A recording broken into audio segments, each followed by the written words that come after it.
الحمد لله رب العالمين والعاقبة للمتقين الصلاة والسلام على سيد الأنبياء والمرسلين وعلى آله وصحابه أجمعين أما بعد فأعوذ بالله من الشيطان الرجيم بسم الله الرحمن الرحيم وما أرسلناك إلا رحمة للعالمين كل قد علم صلاته وتسبيح صدق الله ومولانا رسوله النبي الأمين المكين الكريم وعلى آله الشاهدين والشاكرين والحمد لله رب العالمين۔ آئیے ہم اور آپ مل کر اس نورانی اور برکت بھری رات میں کچھ سننے اور سنانے سے پہلے قبل از بہتر اور مناسب ہے کہ اہل سنت والجماعت کے دستور کے مطابق سب سے پہلے ہم اور آپ گنبد خضرا میں آرام فرمانے والے آقا، بے کسوں کے کس بے بسوں کے بس، فاطمہ کے بابا، آمینہ کے لال، حسنین کے نانا جناب احمد مجتبی محمد مصطفیٰ صلی اللہ تعالیٰ علیہ وسلم کی بارگاہ گہربار میں درود و سلام کا ہدیہ نچھاور کریں۔ پڑھی بآواز بلند اللہم صلی علی محمد وعلی آل محمد وبارک سلم صلو علیہ الصلاۃ والسلام علیک یا رسول اللہ صلی اللہ علیہ وسلم۔ اسی عقیدت و محبت بھرے انداز میں نبی اور آل نبی کے بارگاہ میں درود و سلام کا ہدیہ نثار کریں۔ اللہم صلی علی محمد وعلی آل محمد وبارک سلم صلو علیہ الصلاۃ والسلام علیک یا رسول اللہ صلی اللہ تعالیٰ علیہ وسلم۔ شاعر کہتا ہے کہ یہ جو میں نے ابھی خطبے کے بعد جو آیت پڑھی کہ اللہ تبارک و تعالیٰ قرآن مجید فرقان حمید 17ویں پارے میں ارشاد فرماتا ہے، اعوذ باللہ من الشیطان الرجیم بسم اللہ الرحمن الرحیم وما ارسلناک الا رحمۃ للعالمین، اور ہم نے آپ کو سارے جہانوں کے لیے رحمت بنا کر بھیجا۔ سارے اے حبیب کریم صلی اللہ علیہ وسلم، ہم نے آپ کو سارے جہانوں کے لیے رحمت بنا کر بھیجا۔ تو شاعر یہ کہتا ہے کہ وہ ہر عالم کے رحمت ہیں۔ شاعر کہتا ہے وہ ہر عالم کے رحمت ہے، صرف یہ دنیا ہی کے نہیں، اس جہاں ہی کے نہیں، زمین والوں کے لیے ہی نہیں، بلکہ شاعر کہتا ہے کہ وہ ہر عالم کے رحمت ہے، کسی عالم میں رہ جاتے۔ وہ ہر عالم کے رحمت ہیں، کسی عالم میں رہ جاتے، یہ ان کی مہربانی ہے کہ یہ عالم پسند آیا۔ سبحان اللہ، یہ ان کی مہربانی ہے کہ یہ عالم پسند آیا۔ میرے نبی کریم صلی اللہ علیہ وسلم اگر چاہتے تو آسمان والوں کے یا پھر یہ دنیا کو چھوڑ کر اور بھی بہت سی دنیا ہے، سائنسداں اس کا پتہ لگا رہے ہیں کہ کہاں کہاں جاندار ہیں، ایلین وغیرہ جس کا ذکر کیا جاتا ہے۔ تو شاعر اسی وجہ سے کہتا ہے کہ اگر نبی کریم صلی اللہ تعالیٰ علیہ وسلم چاہتے، اگر خدا چاہتا تو ہمارے نبی کریم صلی اللہ تعالیٰ علیہ وسلم کو کسی اور جہاں کے لیے رحمت بنا کر بھیج دیتا، لیکن یہ اللہ تبارک و تعالیٰ کا فضل و کرم ہے کہ اللہ تبارک و تعالیٰ نے نبی کریم صلی اللہ تعالیٰ علیہ وسلم کو رحمت بنا کر انسانوں کو چنا کہ میرے آقا دو جہاں صلی اللہ تعالیٰ علیہ وسلم ہم گنہگار لوگوں کے لیے، انسانوں کے لیے اس سرزمین پر یعنی اس دنیا میں ہم لوگوں کے لیے رحمت بن کر آئے۔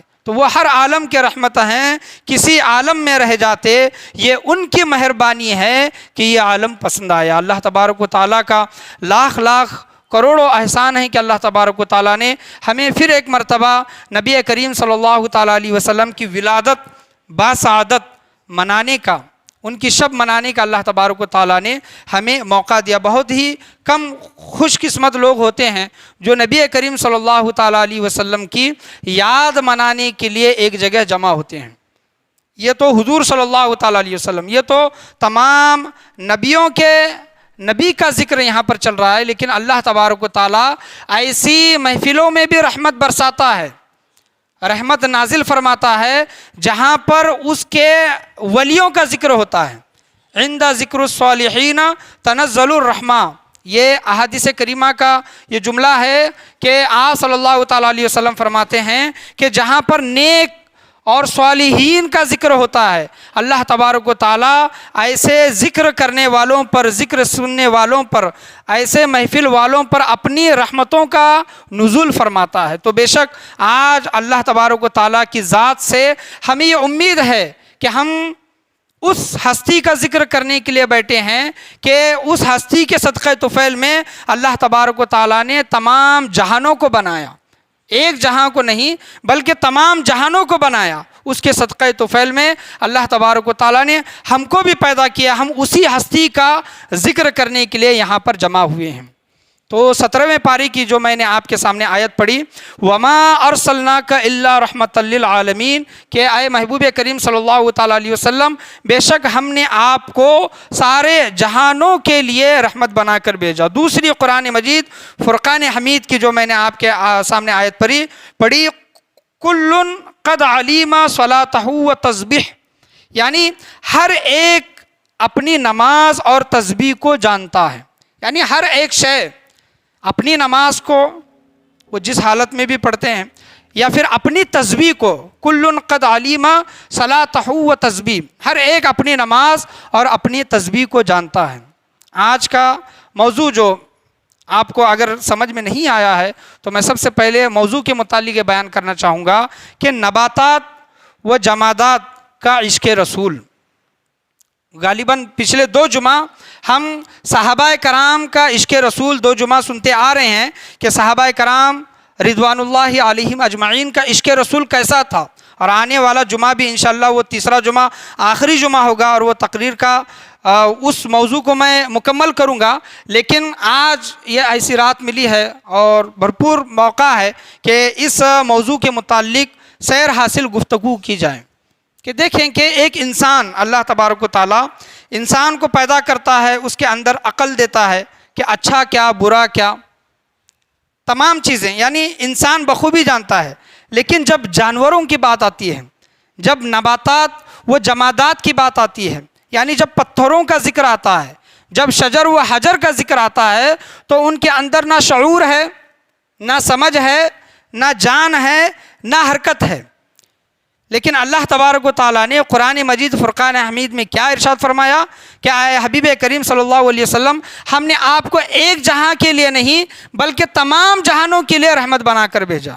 یعنی جس طرح نبی کریم صلی اللہ علیہ وسلم ہمارے لیے رحمت بن کر آئی ہیں، اسی طرح حضور صلی اللہ تعالیٰ علیہ وسلم فرشتوں کے لیے بھی رحمت بن کر آئی ہیں، جنات کے لیے بھی رحمت بن کر آئی ہیں، شجر و حجر، درخت، پتھر، پہاڑ، پانی، یعنی اللہ تبارک و تعالیٰ نے گویا جو چیز بنائی ہے حضور صلی اللہ تعالیٰ علیہ وسلم اس چیز کے لیے رحمت بن کر آئی ہیں۔ یہاں پر جو ذکر کیا جاتا ہے رحمت للعالمین، اور ہم سورہ فاتحہ میں کیا پڑھتے ہیں؟ الحمدللہ رب العالمین، یعنی تمام تعریفیں اس رب کے لیے جو تمام عالمین کا رب ہے۔ تمام تبارک و تعالیٰ جس شے کا رب ہے، یعنی اللہ نے جو چیزیں بنائی ہیں، اللہ نے جو چیزیں پیدا کی ہیں، ان تمام چیزوں کا رب ہے۔ میرے نبی کریم صلی اللہ تعالیٰ علیہ وسلم ان تمام چیزوں کے لیے رحمت بن کر آئے ہیں، اور جن کے لیے رحمت بن کر آئے ہیں وہ حضور صلی اللہ تعالیٰ علیہ وسلم کی معرفت نہ رکھیں، ان کی پہچان نہ رکھیں، تو ان سے بڑا بد نصیب شخص، انسان اور کوئی نہیں ہو سکتا۔ تو اللہ نے قرآن مجید فرقان حمید میں جو چیز ارشاد فرمائی ہے کہ کُلٌّ قَدْ عَلِمَ صَلَاتَهُ وَتَسْبِيحَهُ، یعنی اللہ تبارک و تعالیٰ کی وَإِن مِّن شَيْءٍ إِلَّا يُسَبِّحُ بِحَمْدِهِ، یعنی جو بھی اللہ تبارک و تعالیٰ کی شے ہے اور جو بھی اللہ تبارک و تعالیٰ کی مخلوق ہے، وہ اپنے طور طریقے پر نماز بھی پڑھتی ہے یا پھر اپنے طور طریقے پر اللہ تبارک و تعالیٰ کا ذکر بھی کرتی ہے۔ یعنی اگر کوئی ایک سوال کرے کہ بھائی صاحب ہم یہ تو مان لیں کہ حضور صلی اللہ تعالیٰ علیہ وسلم انسانوں کے لیے رحمت بن کر آئی ہیں، حضور صلی اللہ تعالیٰ علیہ وسلم جنات کے لیے رحمت بن کر آئی ہیں، حضور صلی اللہ تعالیٰ علیہ وسلم فرشتوں کے لیے رحمت بن کر آئی ہیں، یہ تو ہم چیز مان سکتے ہیں۔ یعنی فرشتوں میں شعور ہے اور عقل ہے، جناتوں میں بھی شعور ہے اور عقل ہے، انسانوں میں بھی سمجھ ہے، شعور ہے اور عقل ہے۔ لیکن بھائی صاحب ہم یہ چیز کیسے مان لیں کہ حضور صلی اللہ تعالیٰ علیہ وسلم پتھروں کے لیے بھی، درختوں کے لیے بھی، پہاڑوں کے لیے بھی، جانوروں کے لیے بھی رحمت بن کر آئے ہیں؟ تو یہ گویا یہ چیز ایسے ہی ہوگی جس طرح ہر شے اللہ تبارک و تعالیٰ کا ذکر کرتی ہے، اللہ تبارک و تعالیٰ کی معرفت رکھتی ہے، ہر شے اللہ کو پہچانتی ہے، تو اسی طرح ہر شے حضور صلی اللہ تعالیٰ علیہ وسلم کی بھی معرفت رکھتی ہے، پہچان رکھتی ہے۔ مثال کے طور پر کہ ہر ایک شے کا ذکر کرنا الگ الگ ہے، کہ مثال کے طور پر پنکھا چل رہا ہے، اور جو پنکھے سے جو آواز آ رہی ہے، علماء کرام بیان کرتے ہیں کہ ہم دروازہ بند کر رہے ہیں، یا پھر کسی شے کا جو آواز آتا ہے، یا پھر پنکھے کا آواز آتا ہے، گویا کسی چیز میں جو آواز آ رہی ہے تو گویا وہ اسی آواز میں اللہ تبارک و تعالیٰ کا ذکر کر رہی ہے، وہ شے اللہ کا ذکر کر رہی ہے۔ تو جس طرح اللہ تبارک و تعالیٰ کا وہ شے اللہ کا ذکر کرتی ہے، اسی طرح وہ شے حضور صلی اللہ تعالیٰ علیہ وسلم کی پہچان اور معرفت رکھتی ہے، اور حضور صلی اللہ تعالیٰ علیہ وسلم پر وہ شے درود و سلام بھی پڑھتی ہے۔ سبحان اللہ۔ اللہ تبارک و تعالیٰ نے تمام مخلوقات پر، یعنی ہر، چاہے شجر ہو، حجر ہو، پتھر ہو، درخت ہو، پہاڑ ہو، اللہ تبارک و تعالیٰ نے ان تمام مخلوقات پر دو چیزیں واجب قرار دی ہیں، یعنی دو چیزیں ان پر واجب ہیں۔ ایک اللہ تبارک و تعالیٰ کا ذکر، وہ شے اپنے حال میں جس حال میں ہے وہ شے اللہ تبارک و تعالیٰ کا ذکر کرتی ہے، اور دوسری چیز جو حضور صلی اللہ تعالیٰ علیہ وسلم اس شے کے لیے جو رحمت بن کر آئے ہیں، اللہ تبارک و تعالیٰ نے اس شے کے لیے حضور صلی اللہ تعالیٰ علیہ وسلم پر درود و سلام پڑھنا بھی واجب کر دیا ہے۔ سبحان اللہ۔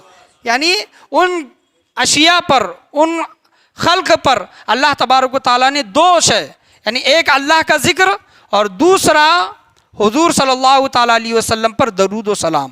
سب سے پہلے تو اللہ تبارک و تعالیٰ نے خود اپنے اوپر محبتاً، شفقتاً حضور صلی اللہ تعالیٰ علیہ وسلم کی محبت اپنے شان کے حساب سے اللہ تبارک و تعالیٰ نے حضور کی محبت اپنے اوپر لازم کر لی ہے، خود اللہ تبارک و تعالیٰ نے۔ اسی وجہ سے اللہ تبارک و تعالیٰ کیا شے ارشاد فرماتا ہے، 22ویں پاری کی آیت ہے، ان اللہ وملائکتہ یصلون علی النبی یا ایھا الذین آمنوا صلوا علیہ وسلموا تسلیما اللہم صلی علی محمد وعلی آل محمد وبارک وسلم صلی اللہ علیہ۔ اللہ فرماتا ہے، یہ آیت کا ترجمہ میں آپ کے سامنے پڑھ رہا ہوں، بے شک اللہ اور اس کے فرشتے حضور صلی اللہ تعالیٰ علیہ وسلم پر درود و سلام بھیجتے ہیں۔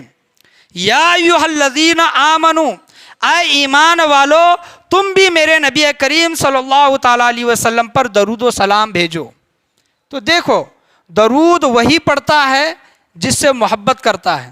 ہم حضور سے محبت کرتے ہیں، حضور صلی اللہ علیہ وسلم سے محبت کا دم بھرتے ہیں، اسی وجہ سے ہم نعت بھی سنتے ہیں، حضور صلی اللہ تعالیٰ علیہ وسلم کا ذکر بھی سنتے ہیں، اور درود و سلام کی محفلوں میں بیٹھ کر حضور صلی اللہ علیہ وسلم پر درود بھی پڑھتے ہیں۔ درود حضور صلی اللہ علیہ وسلم پر وہی پڑھتا ہے جو حضور صلی اللہ تعالیٰ علیہ وسلم سے محبت کرتا ہے۔ تو اس آیت سے ہمیں پتہ چلا کہ اللہ تبارک و تعالیٰ حضور صلی اللہ تعالیٰ علیہ وسلم سے محبت کرتا ہے، اور محبت کی یہ نشانی اللہ تبارک و تعالیٰ نے اپنے اوپر محبتاً، شفقتاً، اپنے شان کے لائق اللہ تبارک و تعالیٰ نے اپنے اوپر لازم کر لی ہے کہ وہ اللہ تبارک و تعالیٰ حضور صلی اللہ علیہ وسلم پر درود و سلام پڑھتا ہے۔ کہ دیکھیں کہ اللہ تبارک و تعالیٰ نے قرآن میں جا بجا نماز پڑھنے کا حکم دیا ہے، لیکن اللہ تبارک و تعالیٰ نماز خود نہیں پڑھتا۔ حج کرنے کا حکم دیا ہے، اللہ تبارک و تعالیٰ خود حج نہیں کرتا۔ اللہ تبارک و تعالیٰ نے زکوٰۃ دینے کا حکم دیا ہے، لیکن اللہ تبارک و تعالیٰ زکوٰۃ نہیں دیتا۔ روزہ رکھنے کا حکم دیا ہے، لیکن اللہ تبارک و تعالیٰ خود روزہ نہیں رکھتا۔ لیکن ایک عمل ایسا ہے، اللہ تبارک و تعالیٰ کا ایک عمل ایسا ہے کہ اللہ تبارک و تعالیٰ خود بھی کرتا ہے، فرشتوں کو بھی حکم دیتا ہے، فرشتوں کے ساتھ ساتھ اہل زمین والوں کو بھی حکم دیتا ہے کہ اے زمین والو، اے ایمان والو، تم بھی میرے نبی کریم صلی اللہ تعالیٰ علیہ وسلم پر درود و سلام پڑھو۔ تو گویا درود و سلام حضور صلی اللہ علیہ وسلم پر پڑھنا گویا یہ فرشتوں کی سنت ہے اور اللہ تبارک و تعالیٰ کی سنت ہے۔ تو گویا کوئی یہ سوال کر سکتا ہے کہ ایک بے جان چیز جس میں شعور نہیں، جس میں سمجھ نہیں، جس میں جان نہیں، وہ چیز حضور صلی اللہ علیہ وسلم کو کس طرح پہچانتی ہے، کس طرح ان پر درود و سلام پڑھتی ہے؟ تو اسی طرح پڑھتی ہے جس طرح وہ شے اللہ کا ذکر کر رہی ہے۔ ہم یہ تو مانتے ہیں نا کہ وَإِن مِّن شَيْءٍ إِلَّا يُسَبِّحُ بِحَمْدِهِ، یعنی ہر شے اللہ تبارک و تعالیٰ کی تسبیح و تحلیل بیان کرتی ہے۔ شے سے مراد یہاں پر ہر چیز آ گئی، دنیا کی ہر چیز، یعنی اللہ تبارک و تعالیٰ نے جتنے بھی عالم بنائے ہیں گویا وہ ہر چیز آ گئی۔ اور اللہ تبارک و تعالیٰ دوسری قرآن کی آیت میں فرماتا ہے کُلٌّ قد علیم صلاتہ و تسبیح، ہر ایک اپنی نماز اور تسبیح کو جانتا ہے، یعنی ہر شے اپنی نماز یعنی اللہ کے ذکر کو اور اللہ کے تسبیح کو وہ شے جانتی ہے۔ تو گویا وہ شے اسی طرح حضور صلی اللہ علیہ وسلم پر درود و سلام پڑھ رہی ہے، ان سے محبت کر رہی ہے جس طرح وہ شے اللہ تبارک و تعالیٰ کا ذکر کرتی ہے۔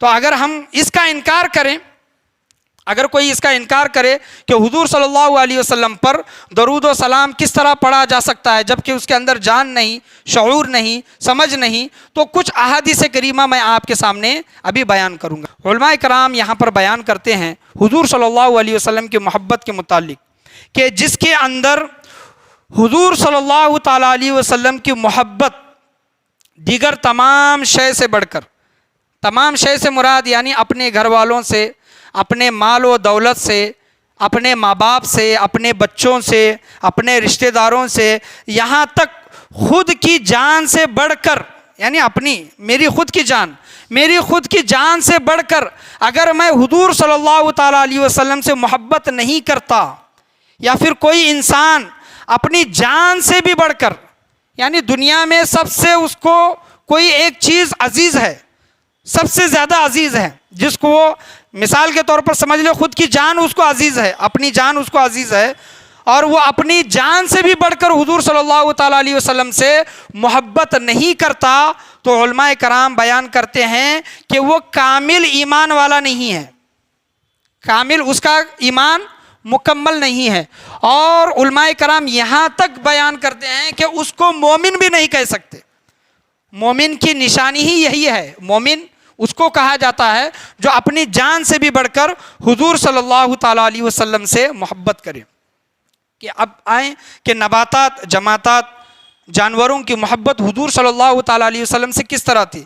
ایک انسان، جو میں نے شروع میں بات کی کہ ایک انسان عقل رکھتا ہے، سمجھ رکھتا ہے، اچھے برے کی پہچان رکھتا ہے، اللہ تبارک و تعالیٰ نے سب اس کو وہ چیزیں عطا کی ہے، یہ تمام چیزیں ملنے کے بعد وہ کوئی چیز کر رہا ہے، یعنی ہمیں تمام چیزیں سمجھ میں آئیں، اس وجہ سے ہم حضور صلی اللہ تعالیٰ علیہ وسلم سے کیا کرتے ہیں؟ محبت کرتے ہیں، ان سے عشق کرتے ہیں۔ لیکن جب بات آتی ہے نباتات کی، جمادات کی، شجر و حجر کی، پہاڑ و پتھر کی، تو حضور صلی اللہ تعالیٰ علیہ وسلم ارشاد فرماتے ہیں، بخاری و مسلم شریف کی متفق علیہ حدیث ہے، جبل احد پہاڑ، جو حاجی لوگ یا پھر عمرہ وغیرہ کو جو گئے ہیں، احد پہاڑ انہوں نے دیکھا ہوگا، احد پہاڑ کس طرح اونچا ہے۔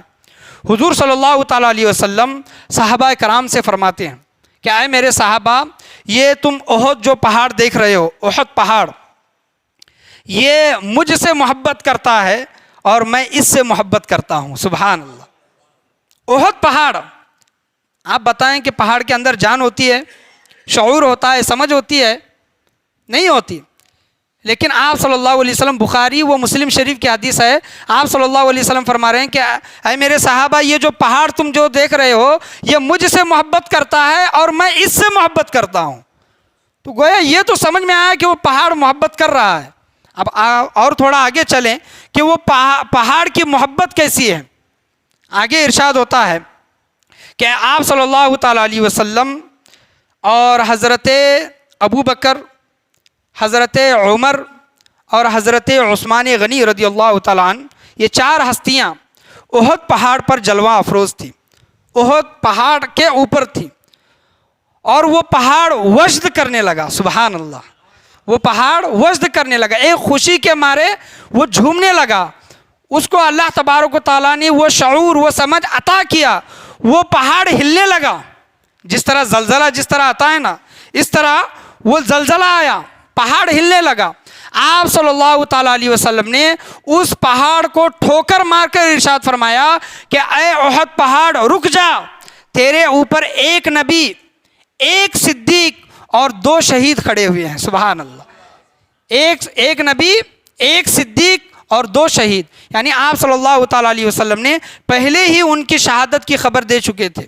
کن کے متعلق؟ حضرت عثمان غنی اور حضرت عمر رضی اللہ تعالیٰ عنہ کے متعلق. تو دیکھیں کہ اس احادیث کریمہ سے کیا پتہ چلتا ہے کہ اللہ تبارک و تعالیٰ حضور صلی اللہ تعالیٰ علیہ وسلم کے صدقے میں، وسیلے میں ایسے چیزوں میں جان عطا کرتا ہے، شعور و سمجھ عطا کرتا ہے جن کے اندر نہ سمجھنے کی نہ بولنے کی صلاحیت ہوتی ہے. اللہ تبارک و تعالیٰ حضور صلی اللہ تعالیٰ علیہ وسلم کے صدقے میں ان لوگوں کو وہ شعور اور سمجھ عطا کرتا ہے. وہ پہاڑ حضور صلی اللہ علیہ وسلم سے محبت کس طرح کرے گا؟ اس کی محبت کا عالم یہی احادیث کریمہ میں نے آپ کے سامنے بیان کی. ترمذی شریف کی حدیث ہے، آپ صلی اللہ علیہ وسلم صحابہ کرام سے ارشاد فرماتے ہیں کہ اے صحابہ، مکہ معظمہ میں ایک پتھر تھا. مکہ معظمہ میں ایک پتھر تھا اور وہ پتھر مجھ پر درود و سلام پڑھا کرتا تھا. ترمذی شریف کی حدیث ہے. اور آپ صلی اللہ علیہ وسلم فرماتے ہیں کہ اے میرے صحابہ، آج بھی میں اس پتھر کو پہچانتا ہوں. سبحان اللہ. آج بھی اس پتھر کو پہچانتا ہوں. مدینہ منورہ میں یا پھر مکہ معظمہ میں کوئی ایک ہی پتھر تھا.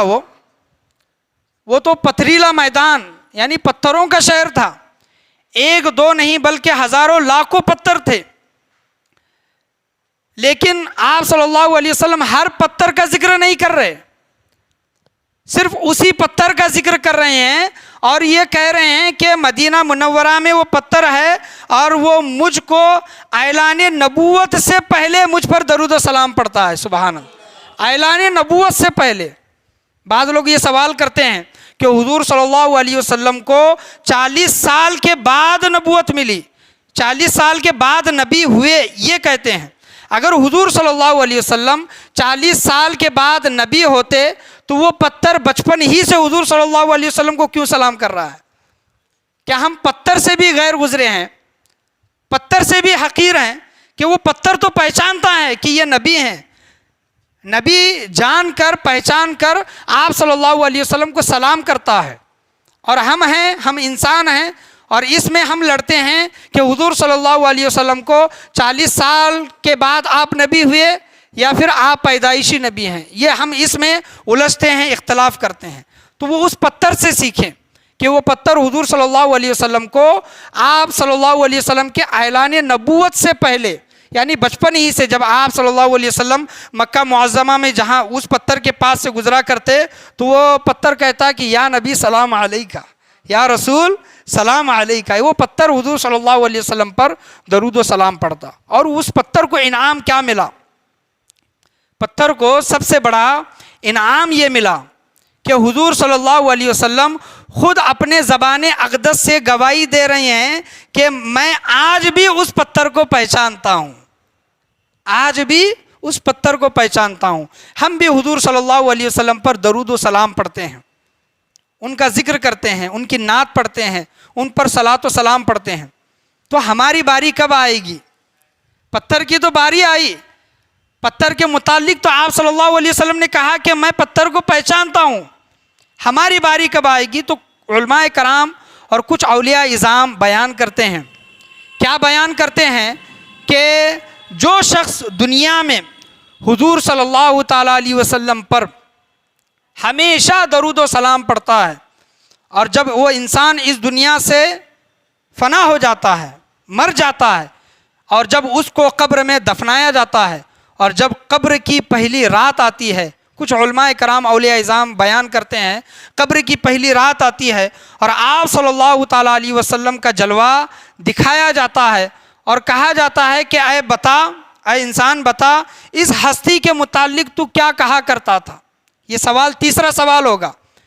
اس ہستی کے متعلق، اس ذات کے متعلق تو کیا کہا کرتا تھا؟ تو عین ممکن ہے، شاید یہ ممکن ہے حضور صلی اللہ تعالیٰ علیہ وسلم، جو انسان زندگی بھر حضور صلی اللہ علیہ وسلم پر درود و سلام پڑھتا رہے، اور عین یہ ممکن ہے، شاید ممکن ہے کہ حضور صلی اللہ تعالیٰ علیہ وسلم فرشتوں سے کہہ دے کہ اے فرشتوں، اس سے کیا پوچھتے ہو، مجھ سے پوچھو، میں کہتا ہوں کہ یہ میرا بندہ ہے، یہ میرا امتی ہے، یہ میرا غلام ہے، دنیا میں مجھ پر درود و سلام پڑھا کرتا تھا، ہماری باری کب آئے گی؟ تو ہمیں آقا کریم صلی اللہ علیہ وسلم کی ذات سے امید ہے، اللہ کی ذات سے امید ہے کہ ہم جو اس دنیا میں حضور صلی اللہ علیہ وسلم پر درود و سلام پڑھتے ہیں، کاش آقا کریم صلی اللہ علیہ وسلم قبر میں کہہ دے کہ یہ میرا غلام ہے، تو ہماری بخشش و مغفرت ہو جائے گی۔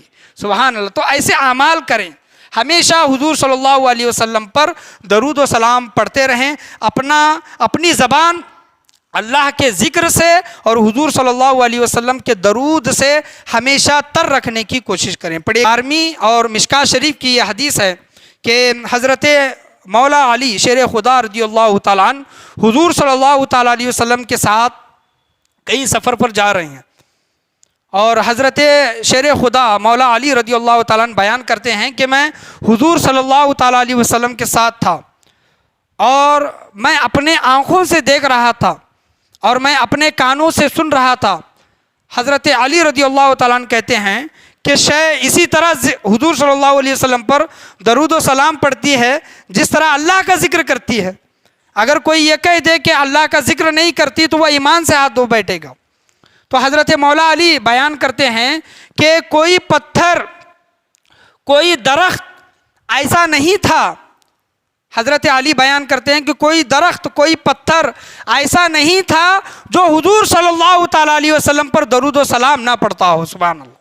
یعنی آپ صلی اللہ علیہ وسلم جہاں جہاں سے گزر رہے تھے، ہر پتھر حضور صلی اللہ علیہ وسلم پر درود و سلام پڑھ رہا تھا، ہر درخت آپ صلی اللہ علیہ وسلم کی طرف جھک کر درود و سلام پڑھ رہا تھا۔ کہ دیکھیں کہ حضرت مولا علی شیر خدا رضی اللہ تعالیٰ عنہ نے کبھی اور کسی مقام پر نہیں کیا کہ فلاں پتھر نے یہ کہا یا پھر فلاں درخت نے یہ بولا، لیکن حضرت مولا علی شیر خدا رضی اللہ تعالیٰ عنہ حضور صلی اللہ تعالیٰ علیہ وسلم کے ساتھ میں ہیں، اور یہ بھی نہیں کہ حضور صلی اللہ علیہ وسلم کہہ رہے ہیں کہ اے علی دیکھو کہ اس پتھر نے مجھ پر درود و سلام پڑھا، اس درخت نے مجھ پر درود و سلام پڑھا، بلکہ مولا علی شیر خدا رضی اللہ تعالیٰ عنہ خود بیان کر رہے ہیں۔ یعنی اس بات سے یہ پتہ چلا کہ حضور صلی اللہ تعالیٰ علیہ وسلم کے صدقے میں اللہ تبارک و تعالیٰ نے حضرت مولا علی رضی اللہ تعالیٰ عنہ کو ان پتھروں کی آواز اور ان درختوں کی آواز اللہ تبارک و تعالیٰ نے سنائی۔ یعنی حضرت مولا علی رضی اللہ تعالیٰ عنہ نے خود اپنے کانوں سے سنا اور آنکھوں سے دیکھا۔ یہ صدقہ کس کا ہے؟ یہ حضور صلی اللہ تعالیٰ علیہ وسلم کا صدقہ ہے۔ تو شجر ہو یا پھر حجر ہو، پتھر ہو یا پھر پہاڑ ہو، گویا دنیا کی کوئی شے ہو، کوئی مخلوق ہو، جس طرح مخلوق اللہ کا ذکر کرتی ہے، اسی طرح وہی مخلوق حضور صلی اللہ تعالیٰ علیہ وسلم پر درود و سلام پڑھتی ہے۔ مسند احمد جلد نمبر 4 کی یہ حدیث ہے، حضور صلی اللہ تعالیٰ علیہ وسلم ایک سفر میں تھے اور رات کے وقت آرام کر رہے تھے۔ کچھ صحابہ کرام جاگے تھے، تو صحابہ کرام کیا دیکھتے ہیں کہ مسند احمد کی حدیث ہے کہ ایک درخت اپنے زمین کو چیرتا ہوا حضور صلی اللہ تعالیٰ علیہ وسلم کے پاس آیا، اور آپ صلی اللہ علیہ وسلم آرام فرما تھے، اور وہ درخت حضور صلی اللہ تعالیٰ علیہ وسلم کی طرف جھکا اور جھک کر واپس اپنی جگہ میں جہاں پر وہ جس لگا ہوا تھا وہیں پر جا کر وہ لگ گیا وہ درخت۔ جب حضور صلی اللہ تعالیٰ علیہ وسلم بیدار ہوئے تو صحابہ کرام نے عرض کیا کہ یا رسول اللہ صلی اللہ علیہ وسلم، آپ آرام فرما تھے لیکن ہم نے دیکھا کہ ایک درخت اپنی زمین کو چیرتا ہوا آپ کی طرف آیا اور جھکنے کے بعد پھر اپنی دوبارہ جگہ پر جا کر وہ لگ گیا۔ تو آپ صلی اللہ تعالیٰ علیہ وسلم نے ارشاد فرمایا کہ ہاں، وہ درخت مجھ پر درود و سلام پڑھنے کے لیے آیا تھا۔ یعنی اللہ تبارک و تعالیٰ سے اجازت لے کر درخت خود ہو کر زمین کو چیر نہیں سکتا، ایک جگہ سے دوسرے جگہ جا نہیں سکتا، لیکن وہ درخت آپ صلی اللہ علیہ وسلم سفر کے دوران تھے تو وہ درخت اپنے آپ کو خوش نصیب سمجھتا تھا اور اس نے اللہ کی بارگاہ میں اجازت مانگی کہ میں تیرے حبیب کریم صلی اللہ تعالیٰ علیہ وسلم کے نزدیک جا کر درود و سلام پڑھوں، تو اللہ تبارک و تعالیٰ نے اس کو اجازت دی اس درخت کو، تو اس درخت کے اندر اتنی قوت آئی کہ وہ زمین کو چیرتا ہوا حضور صلی اللہ علیہ وسلم کی بارگاہ میں پہنچا۔ تو یہ کمال اللہ تبارک و تعالیٰ نے حضور صلی اللہ تعالیٰ علیہ وسلم کے صدقے میں درختوں کو بھی عطا کیا ہے۔ ترمذی شریف کی حدیث ہے کہ بحیرہ راہب، جو آپ نے نام سنا ہوگا، بحیرہ راہب عیسائی راہب تھا اور حضرت ابو طالب کے ساتھ حضور صلی اللہ علیہ وسلم 8 یا پھر 10 سال کی عمر میں شام کی سفر کے لیے، تجارت کے سفر کے لیے نکلے، اور وہ بحیرہ راہب کا معاملہ، وہ گرجا گھر کا، چرچ کا وہ پادری تھا، اور کبھی بھی کسی کی تعظیم کے لیے، توقیر کے لیے، استقبال کے لیے کبھی بھی باہر نہیں آتا تھا۔ یعنی چاہے وہ مکہ سے ہو، مدینہ سے ہو، کسی بھی ملک سے ہو، کسی بھی علاقے سے ہو، لوگ جاتے وہاں گرجا گھر میں آرام کرتے، اور راہب ان کے لیے کھانے پینے کی چیزیں لا کر دیتا، ان کے لیے مہمان نوازی کرتا، لیکن استقبال کے لیے کبھی بھی باہر نہیں آتا۔ لیکن حضور صلی اللہ علیہ وسلم اپنے چچا جان کے ساتھ جب اس گرجا گھر کے قریب پہنچے تو وہ بحیرہ راہب حضور صلی اللہ تعالیٰ علیہ وسلم کے استقبال کے لیے باہر آیا، اور اس راہب نے کہا کہ یہ نبی آخر الزماں ہے، یہ رحمت للعالمین ہے، یہ اللہ تبارک و تعالیٰ کے آخری پیغمبر ہیں۔ کتنی عمر ہے حضور صلی اللہ علیہ وسلم کی؟ 8 یا پھر 10 سال۔ لوگوں نے پوچھا کہ اس کی دلیل کیا ہے اے بحیرہ راہب؟ لوگ بھی پریشان کہ بحیرہ راہب کبھی کسی کے استقبال کے لیے باہر نہیں آتا، خوش آمدید کے لیے باہر نہیں آتا، لیکن یہ آج باہر آ کر حضور صلی اللہ تعالیٰ علیہ وسلم کے متعلق، محمد صلی اللہ علیہ وسلم کے متعلق یہ جو چیزیں ارشاد فرما رہا ہے کہ یہ آخری نبی ہیں، یہ رحمت للعالمین ہیں، یہ سید المرسلین ہیں، تو اس کی دلیل کیا ہے؟ بحیرہ راہب کہتا ہے کہ جب تم سفر سے جب نکل رہے تھے اور گرجا گھر کے قریب تھے، میں گرجا گھر ہی میں بیٹھ کر دیکھ رہا تھا کہ کوئی پتھر، کوئی درخت ایسا نہیں تھا جو اس بچے کو سجدہ نہ کرتا ہو۔ سبحان اللہ، ہر پتھر اس بچے کو سجدہ کر رہا تھا، ہر درخت اس بچے کو سجدہ کر رہا تھا۔ بحیرہ راہب کہتا ہے کہ درخت اور پتھر اسی کو سجدہ کرتے ہیں جو نبی ہوگا، جو نبی ہے اسی کو سجدہ کرتے ہیں۔ تو یہ رحمت للعالمین ہیں، یہ نبی آخر الزماں ہیں۔ بحیرہ راہب جو انجیل کا علم رکھتا تھا، تورات کا علم رکھتا تھا، عالم تھا، اور اس نے نشانیاں اپنی کتابوں میں پڑھی تھی، آسمانی کتابوں میں پڑھی تھی، جو نبی آخری زماں ہوں گے، ہر درخت، ہر پتھر نبی کریم صلی اللہ علیہ وسلم کو، نبی کو، آخری نبی کو سجدہ کریں گے، چاہے وہ بادل کا سایہ ہی کیوں نہ ہو۔ حضور صلی اللہ علیہ وسلم کے اوپر ہمیشہ ایک بادل کا سایہ تنا رہتا تھا۔ آپ صلی اللہ علیہ وسلم کہیں پر بھی جائیں، ایک ہمیشہ بادل کا سایہ آپ صلی اللہ علیہ وسلم کے سر مبارک پر رہا کرتا۔ استون حنانہ کا بھی آپ نے ذکر سنا ہوگا، نباتات و جمادات کا جو ذکر چل رہا ہے کہ بے جان شے بھی حضور صلی اللہ علیہ وسلم کا کس طرح ادب و احترام کرتی ہے، تعظیم و توقیر کرتی ہے، آپ صلی اللہ علیہ وسلم کو سجدے کرتی ہے، بے جان شے بھی۔ اللہ تبارک و تعالیٰ حضور صلی اللہ علیہ وسلم کے صدقے میں، بے جان پتھروں میں، بے شعور درختوں میں اللہ تبارک و تعالیٰ شعور عطا کرتا ہے، جان عطا کرتا ہے۔ کس کے صدقے میں؟ حضور صلی اللہ علیہ وسلم کے صدقے میں۔ آپ صلی اللہ علیہ وسلم مدینہ منورہ میں خطبہ ارشاد فرمایا کرتے تھے، تو لوگوں کی تعداد بڑھ گئی، تو ایک بوڑھی ماں تھی، اس بوڑھی ماں نے کہا کہ میرا بیٹا لکڑی کا کام کرتا ہے، بڑھئی ہے، لکڑی کا کام کرتا ہے، یا رسول اللہ آپ اجازت دیں، اگر آپ اجازت دیں گے تو میں آپ کے لیے لکڑی کا ممبر بنا کر لاؤں گی۔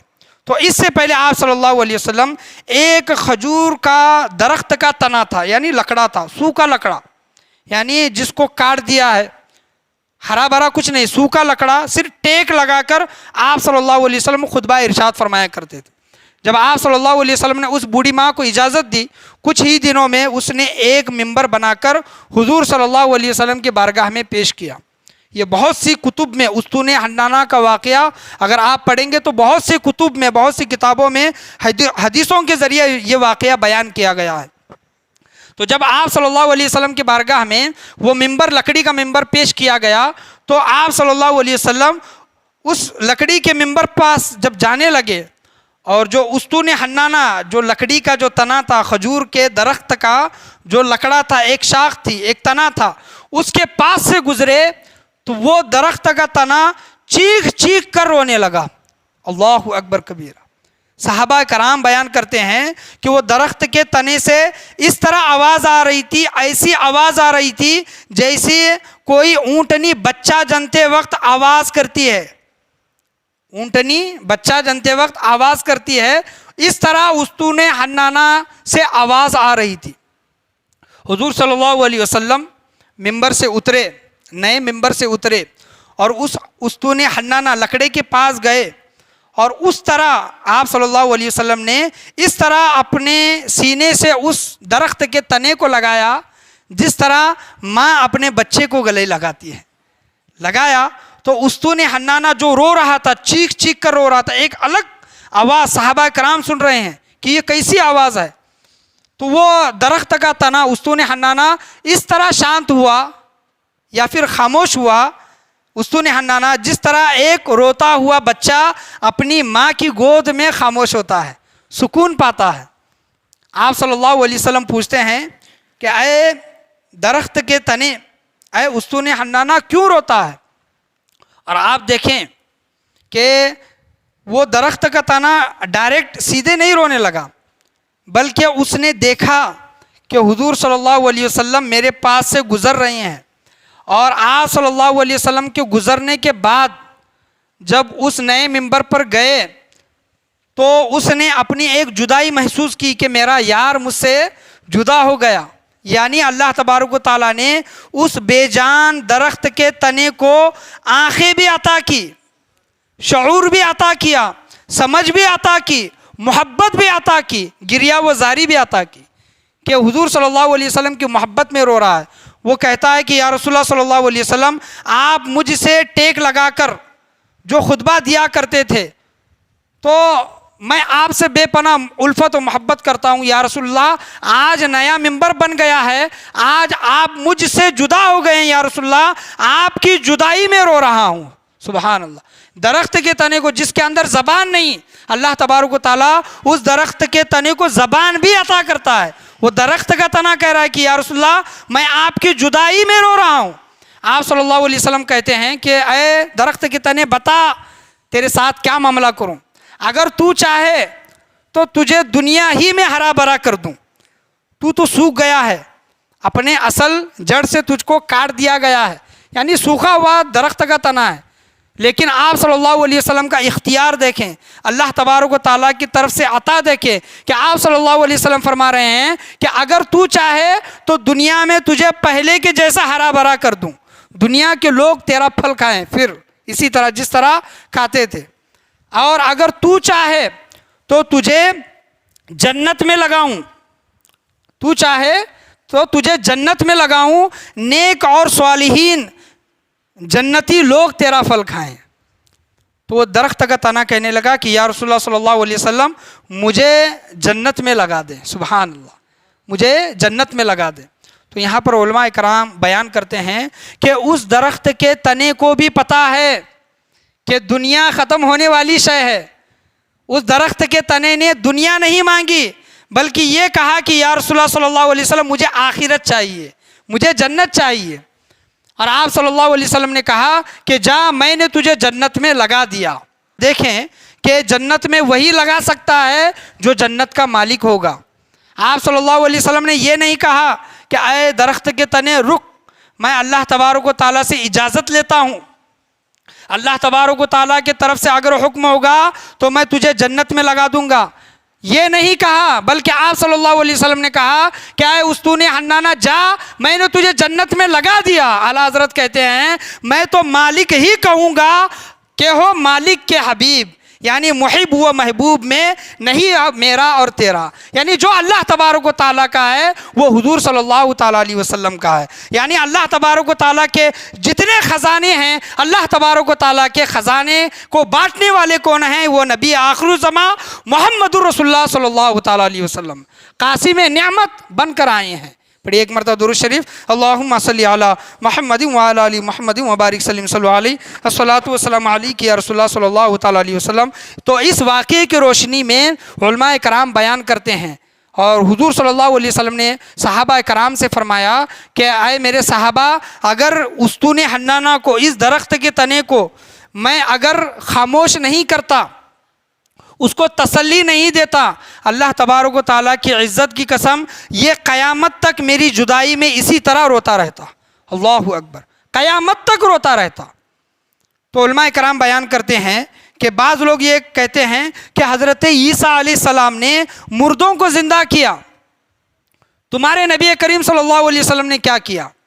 بعض لوگ یہ سوال کرتے ہیں۔ تو علماء کرام نے یہ بیان کیا کہ عیسیٰ علیہ السلام کا یہ معجزہ تھا، وہ مردوں کو زندہ کرتے تھے۔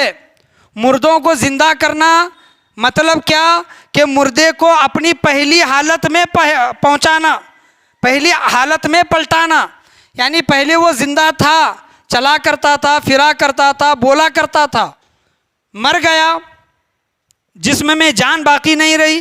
حضرت موسیٰ علیہ السلام کا معجزہ یہ ہے کہ مردے کو اپنی پہلی حالت میں واپس کرنا۔ لیکن میرے نبی کریم صلی اللہ علیہ وسلم کی ذات، میرے نبی کریم صلی اللہ علیہ وسلم کا معجزہ یہ ہے کہ جس کے اندر جان نہیں، درخت کے تنے کے اندر جان نہیں، آپ صلی اللہ علیہ وسلم نے اس کو جان عطا کی۔ سمجھ نہیں، اس کو سمجھ عطا کی۔ محبت نہیں، آپ صلی اللہ علیہ وسلم نے اس کو محبت عطا کی۔ گریا و زاری، رونا نہیں آتا، آپ صلی اللہ تعالیٰ علیہ وسلم نے اس سوکھے ہوئے درخت کے تنے کو رونا عطا کیا۔ سبحان اللہ۔ تو یہ حضور صلی اللہ تعالیٰ علیہ وسلم کا معجزہ ہے کہ بے جان چیزوں میں اگر آپ صلی اللہ علیہ وسلم اس کو ہرا بھرا کر دیتے تو وہ پہلے کے جیسے ہو جاتا۔ صرف اس کو ہرا بھرا نہیں کیا، اللہ تبارک و تعالیٰ کے فضل و کرم سے اس کے اندر جان بھی آئی، اس کے اندر سمجھ بھی آئی، اس کے اندر آنکھیں بھی آئی، اس کے اندر شعور بھی آیا، اس کے اندر اللہ تبارک و تعالیٰ نے محبت بھی پیدا کی، اور محبت کے ذریعے محبت کے عالم میں وہ درخت کا تنا حضور صلی اللہ علیہ وسلم کی جدائی میں رونے لگا۔ تو یہ حضور صلی اللہ تعالیٰ علیہ وسلم کا معجزہ ہے، یہ کمال ہے۔ اسی وجہ سے تو آپ صلی اللہ علیہ وسلم حضرت عیسیٰ علیہ السلام کے بھی نبی بن کر آئے ہیں، یعنی تمام نبیوں کے نبی، کسی ایک کے نہیں بلکہ تمام نبیوں کے سردار آپ صلی اللہ تعالیٰ علیہ وسلم بن کر آئے ہیں۔ آخری چند دو واقعات ہیں، میں آپ کے سامنے بیان کر کے تقریر کو ختم کروں گا۔ ابو یعلا کی یہ حدیث ہے کہ ایک یہودی آ کر حضور صلی اللہ علیہ وسلم کی بارگاہ میں کہتا ہے کہ اے محمد عربی صلی اللہ علیہ وسلم، اگر آپ نبی ہیں، آج جو میرا موضوع، جو بیان جو چل رہا ہے، صرف نباتات، جماعتات، پتھر، پہاڑ کی محبت، ان کا عشق حضور صلی اللہ علیہ وسلم سے کس طرح تھا، اسی کے متعلق میں بیان کر رہا ہوں۔ انسانوں کی تو بات ہو گئی، اور جناتوں کی ہو یا پھر فرشتوں کی ہو، ان کی تو بات ہو گئی، لیکن بات میں کر رہا ہوں نباتات کی، جماعتات کی، شجر و حجر کی۔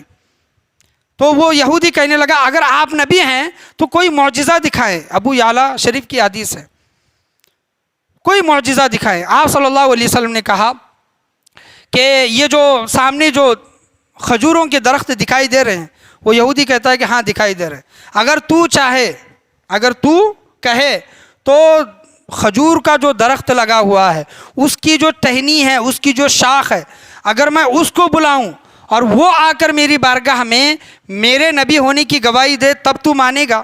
تو یہودی کہنے لگا کہ ٹھیک ہے۔ تو آپ صلی اللہ علیہ وسلم نے کھجور کے درخت کے شاخ کو، ڈالی کو آواز دی، تو وہ ڈالی، ابو یعلا شریف کی حدیث ہے، وہ ڈالی اپنے درخت سے کٹ گئی، ڈالی شاخ الگ ہوئی اور نیچے آئی، اور وہ جب زمین پر جب چلنے لگی، کبھی زمین پر گرتی، کبھی چلتی، کبھی گرتی، کبھی چلتی۔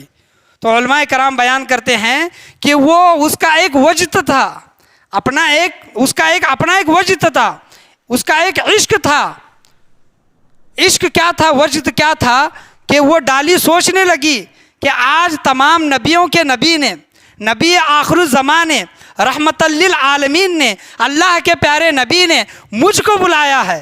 کبھی وہ خوشی سے جھومتے رہتی، کبھی خوشی سے اللہ کی بارگاہ میں سجدہ کرتی، کبھی حضور صلی اللہ علیہ وسلم پر درود و سلام پڑھتی۔ اس طرح کرتے ہوئی وہ آئی اور حضور صلی اللہ علیہ وسلم کے گواہی دی کے متعلق گواہی دی کہ اشہد اللہ الہ الا اللہ اشہد ان محمدن عبدہ و رسولہ، میں گواہی دیتی ہوں کہ آپ اللہ کے بندے اور رسول بن کر آئے ہیں۔ وہ گواہی جب اس نے دی تو اللہ کے پیارے نبی کریم صلی اللہ علیہ وسلم نے پھر اس ڈالی کو اجازت دی، جا پہلے جہاں پر تھی وہاں پر جا کر لگ جا۔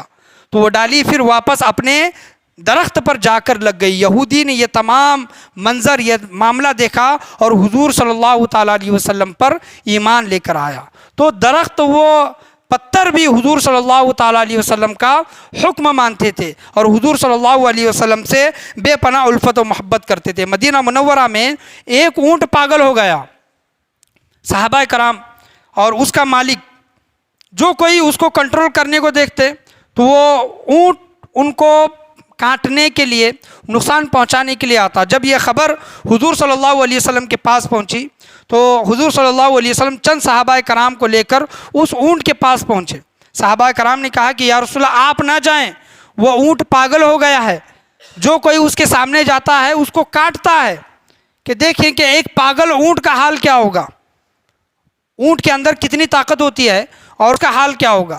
آپ صلی اللہ علیہ وسلم جب اس اونٹ کے پاس پہنچے، اس اونٹ کے پاس جب پہنچے تو اپنا دستے شفقت، اپنا ہاتھ مبارک اس اونٹ پر گھمایا، سر پر گھمایا، تو وہ اونٹ اس طرح خاموش ہو گیا جس طرح کوئی روتا ہوا بچہ خاموش ہوتا ہے۔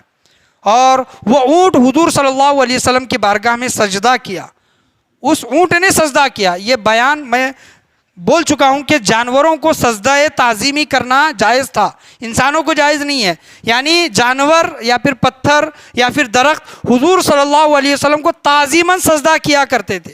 صحابہ کرام نے بھی اس کی اجازت مانگی لیکن آپ صلی اللہ علیہ وسلم نے نہیں دی، تو اس نے تعظیماً سجدہ کیا اور اس اونٹ نے کہا کہ یا رسول اللہ صلی اللہ علیہ وسلم، میرا مالک مجھ سے طاقت سے زیادہ مجھ سے کام لیتا ہے، یعنی میری جتنی طاقت ہے اس سے زیادہ مجھ سے کام لیتا ہے اور مجھے مارتا ہے، مجھ پر ظلم کرتا ہے۔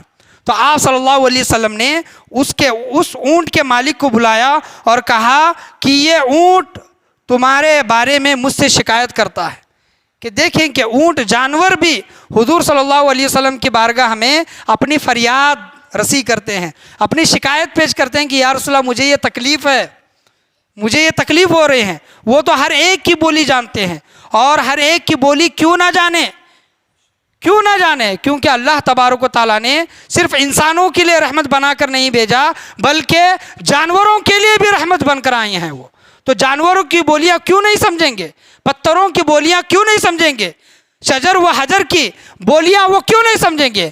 وہ رحمت جب بن کر آئے ہیں تو ان کی بولیاں بھی بخوبی جانتے ہیں۔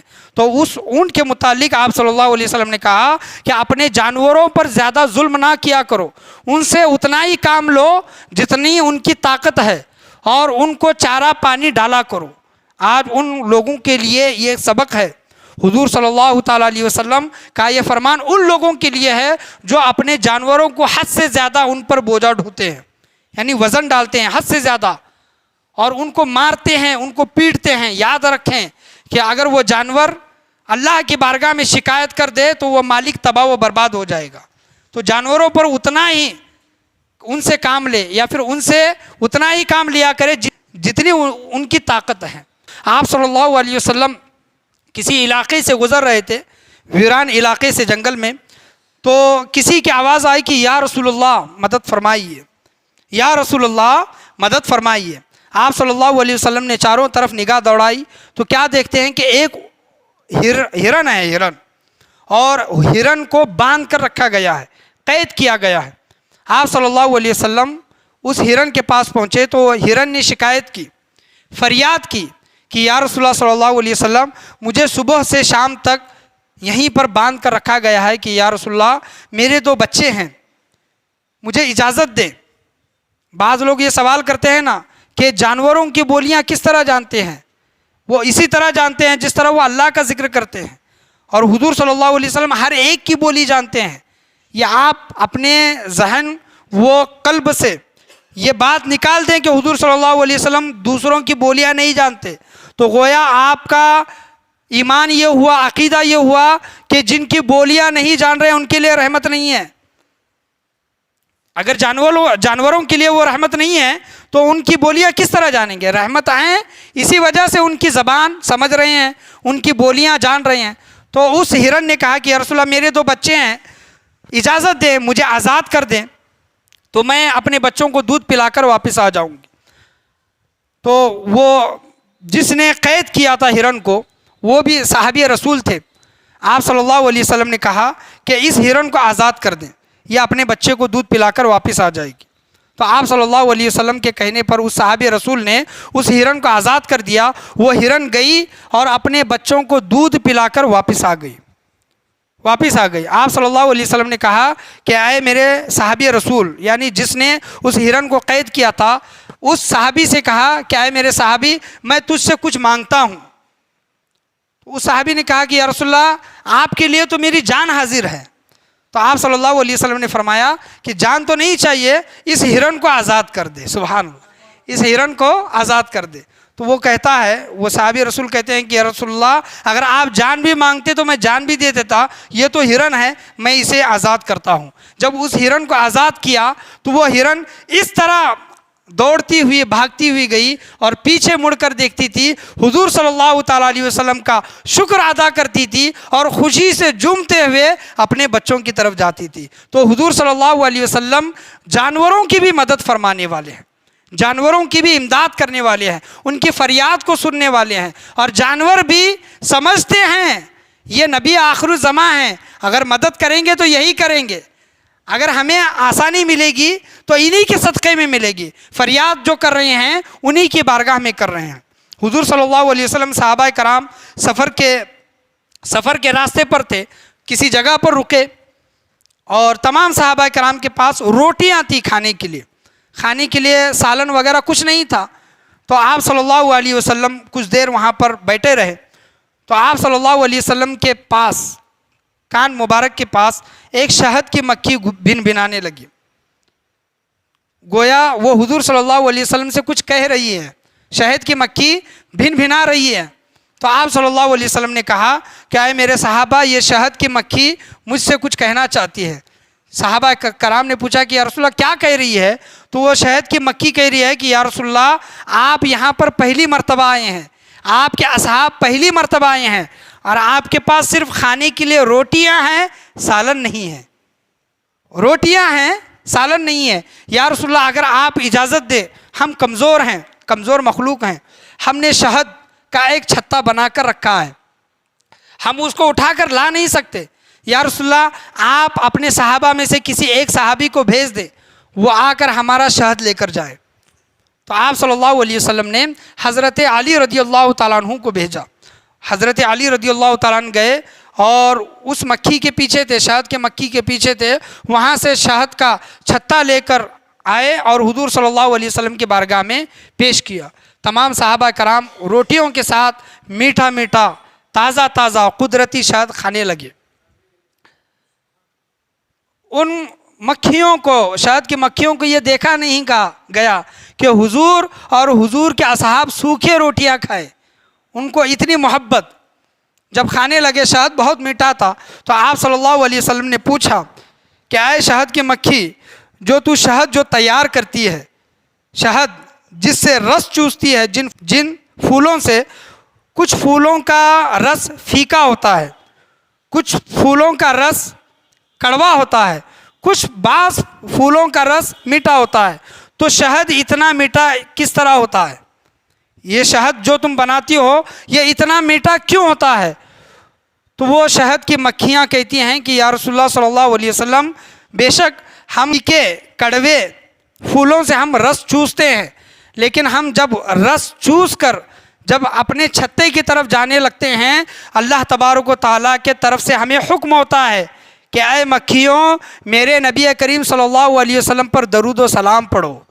سبحان اللہ، یا رسول اللہ ہم آپ پر درود و سلام پڑھتے ہوئے شہد کے چھتے تک جاتے ہیں، اور جب وہاں پر شہد جمع کرتے ہیں تو وہ شہد آپ پر درود و سلام پڑھنے کی وجہ سے وہ میٹھا ہو جاتا ہے، سبحان اللہ سبحان اللہ۔ حضور صلی اللہ علیہ وسلم پر درود و سلام پڑھنے کی وجہ سے وہ شہد میٹھا ہو رہا ہے۔ دیکھیں کہ رس جو چوسا جا رہا ہے، کوئی بھی پھول ہو، گلاب کا پھول ہم کھا کر کتنا کھائیں گے؟ ایک کلی، ایک پکڑی کھائیں گے، زیادہ نہیں کھاتے، پھیکی ہوتی ہے، زیادہ کھا نہیں سکتے۔ دوسرا جو چمیلی ہے یا پھر موگرا ہے، ان پھولوں کو ہم کھا نہیں سکتے، کیونکہ ان کے رس یا تو کڑوے ہوتے ہیں یا تو پھیکے ہوتے ہیں۔ شہد اتنا میٹھا کیوں؟ کیونکہ حضور صلی اللہ علیہ وسلم پر وہ مکھیاں درود و سلام پڑھتی ہیں، اس وجہ سے وہ شہد میٹھا ہو جاتا ہے۔ علماء کرام یہاں پر بیان کرتے ہیں، میری تقریر کا اختتام ہونے کو آ رہا ہے، کہ دیکھیں کہ وہ رس تو پھیکا چوس رہی ہیں، لیکن شہد کے چھتے تک جانے تک وہ شہد میٹھا ہو جاتا ہے، وہ رس میٹھا ہو جاتا ہے۔ کس وجہ سے؟ حضور صلی اللہ علیہ وسلم پر درود و سلام پڑھنے کی وجہ سے۔ لوگوں، تو تم اگر نبی کریم صلی اللہ علیہ وسلم پر درود و سلام پڑھتے ہو تو تمہارے دل میٹھے کیوں نہیں ہوتے؟ تمہاری زبانیں میٹھی کیوں نہیں ہوتی؟ تو ہمیشہ حضور صلی اللہ علیہ وسلم پر جب بھی درود و سلام پڑھا کرے، حلاوت کے ساتھ، محبت کے ساتھ، عقیدت کے ساتھ، اس امید کے ساتھ پڑھے کہ ہم یہاں پر پڑھ رہے ہیں لیکن ہمارے آقا کریم صلی اللہ علیہ وسلم وہاں پر سماعت فرما رہے ہیں۔ اعلیٰ حضرت کہتے ہیں کہ ہم یہاں سے پکارے وہاں وہ سنیں، مصطفیٰ کی سماعت پہ لاکھوں سلام۔ ہم یہاں سے پڑھ رہے ہیں لیکن وہاں وہ سنیں، مصطفیٰ کی سماعت پر لاکھوں سلام۔ علماء کرام یہ بھی بیان کرتے ہیں کہ بعض لوگ یہ کہتے ہیں کہ میں بہت سخت ہوں، میری زبان بہت کڑوی ہے، میں لوگوں کو بہت سخت الفاظ کہتا ہوں۔ سخت الفاظ کہنے کی وجہ سے لوگ مجھ سے دور ہو جاتے ہیں، لوگ میرے دشمن ہو جاتے ہیں، لوگوں کی محبت میرے لیے کم ہو جاتی ہے۔ علماء کرام بیان کرتے ہیں کہ اپنی زبانوں پر ہمیشہ درود و سلام کا ذکر جاری و ساری رکھے۔ کیا رکھے؟ درود و سلام کا ذکر جاری و ساری رکھے۔ درود و سلام کی برکت کی وجہ سے جس طرح اللہ تبارک و تعالیٰ پھولوں کے رس کو میٹھا کر رہا ہے، اللہ تبارک و تعالیٰ درود و سلام کی برکت سے ہماری زبان کو بھی میٹھا کر دے گا، بے شک میٹھا کر دے گا۔ درود و سلام ہمیشہ پڑھا کرے، ایک اللہ کا ذکر اپنی زبان پر جاری ساری رکھے، دوسرا حضور صلی اللہ تعالیٰ علیہ وسلم پر درود و سلام کا ذکر کثرت سے اپنی زبان پر جاری و ساری رکھنے کی کوشش کرے۔ تو یہ تھے، چاہے وہ ہرن ہو یا پھر اونٹ ہو، شہد کی مکھی ہو یا پھر پتھر ہو یا پھر پہاڑ ہو یا پھر استون حنانہ ہو، یہ سب تمام نباتات و جمادات ہیں۔ آپ صلی اللہ علیہ وسلم ان کے لیے بھی رحمت بن کر آئے ہیں، اسی وجہ سے یہی رحمت ہے کہ اللہ تبارک و تعالیٰ نے ان کو بولنے کی یا پھر سمجھنے کی یا پھر دیکھنے کی اللہ تبارک و تعالیٰ نے صلاحیت عطا کی ہے۔ اللہ سے دعا ہے کہ اللہ تبارک و تعالیٰ ہم تمام لوگوں کو بولنے سننے سے زیادہ عمل کرنے کی توفیق عطا فرمائے۔ آج کا جو بیان ہوا، آج کا جو درس ہوا کہ نباتات و جمادات حضور صلی اللہ علیہ وسلم سے کس طرح عشق و محبت کرتے تھے، ادب و تعظیم کرتے تھے، اللہ تبارک و تعالیٰ مرتے دم تک ہمیں حضور صلی اللہ تعالیٰ علیہ وسلم کی سچی عشق و محبت ہمیں اور ہماری آنے والی نسلوں کو نصیب عطا فرمائے۔ ہمیشہ ہماری زبانوں پر درود و سلام کا ذکر جاری و ساری عطا فرمائے۔ جہاں کہیں بھی درود شریف کی ذکر کی محفل ہوتی ہے، اللہ تبارک و تعالیٰ ایسی محفلوں میں بیٹھ کر فیوز و برکات حاصل کرنے کی توفیق عطا فرمائے۔ ہم بہت گنہگار ہیں، ہمارے اندر بہت کڑواپن ہے، ہمارے اندر بہت سختی ہے۔ اللہ تبارک و تعالیٰ حضور صلی اللہ تعالیٰ علیہ وسلم کی محبت کے صدقے میں، درود و سلام کے صدقے میں ہمارے اندر ایمان کی حلاوت نصیب عطا فرمائے، زبان میں نرمی عطا فرمائے، ہمارے طبیعت میں نرمی عطا فرمائے، لوگوں سے اچھے بول چال رکھنے کی اللہ تبارک و تعالیٰ ہم تمام لوگوں کو رکھنے کی توفیق عطا فرمائے۔ آج کے درس میں، بیان میں، بولنے میں، سننے میں، سمجھانے میں کسی بھی قسم کی کمی بیشی، کوتاہی، خامی، گستاخی ہوئی ہو، اللہ تبارک و تعالیٰ اپنے فضل و کرم سے اسے معاف عطا فرمائے۔ اور آج کی رات کا صدقہ، عید میلاد النبی صلی اللہ علیہ وسلم کی شب جو منائی جا رہی ہے، آج کی رات کا صدقہ ہمیں اور ہمارے گھر والوں کو نصیب عطا فرمائے۔ لا الہ الا اللہ محمد الرسول اللہ صلی اللہ تعالیٰ علیہ وسلم، وآخر دعوانا ان الحمد للہ رب العالمین۔